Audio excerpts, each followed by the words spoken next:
Hello guys, Sorin here. Welcome to our next video from our course on how to create amazing webinars. Okay, in this short video, I want to give you guys 7 tips for creating high quality webinars. These are things that you can apply in order to have a better quality for your webinar. Okay, a better engagement, a better engagement with your audience. Okay, a higher impact for your message to your audience, a better sales pitch if you are having a sales pitch for your webinar. So these are things that are applicable in general for your webinars in order for them to be to have a bigger quality, a higher quality. Okay.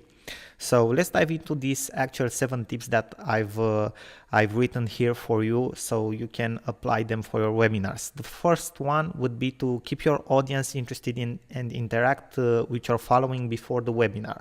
What does that mean? Well, if you probably have if you are holding a webinar, obviously you already have an audience, okay, or a following, or you are building one. So there are different methods to do that. Okay, maybe you are having an email list, okay, of your customers, of your audience. Maybe you have a big social following on Facebook or YouTube, okay, or Instagram, or whatever other type of platform you are using. You want exactly before the webinar, you want to interact with them, okay, to remember them things that they will learn in the webinar, to remember them about the webinar, okay, to practically throw them some golden nuggets out of your webinar, things that they will learn there. For example, if you have a big social following on Facebook, you have a very popular Facebook page, it would be a good idea maybe to write them an article, okay, or a post about something that is related to your webinar, okay, and interact with them.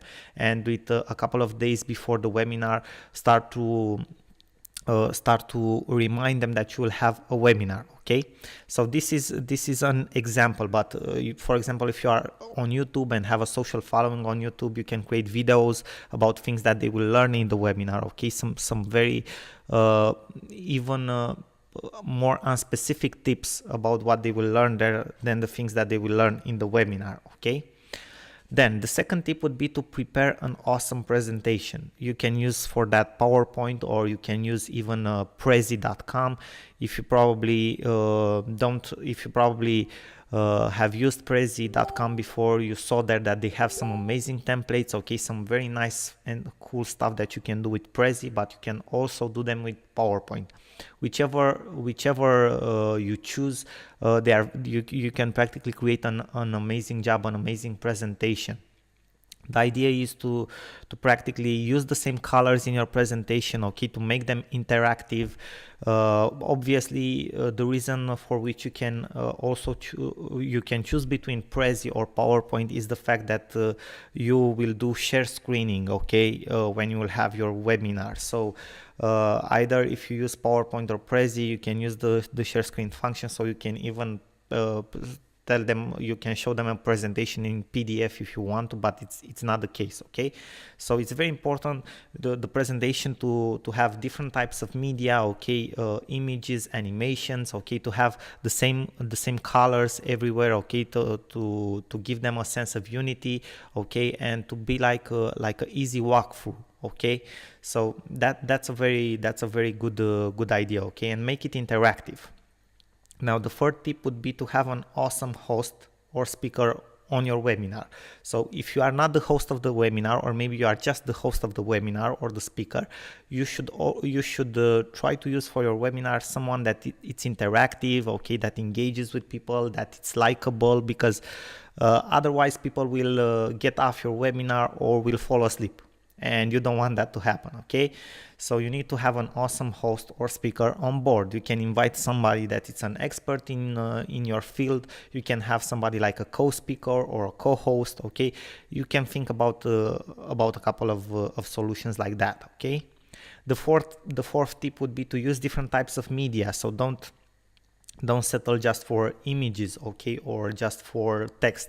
Use video, use slides, use screen sharing, in the idea that you are practically showing some practical steps to your audience, okay. Maybe you want to show them how to create a Facebook ad campaign or something like that, okay. You practically do that live, okay. You enter on your Facebook page, you set up a Facebook campaign and things like that. You need to use different types of media to make it more interactive and engaging for people, okay.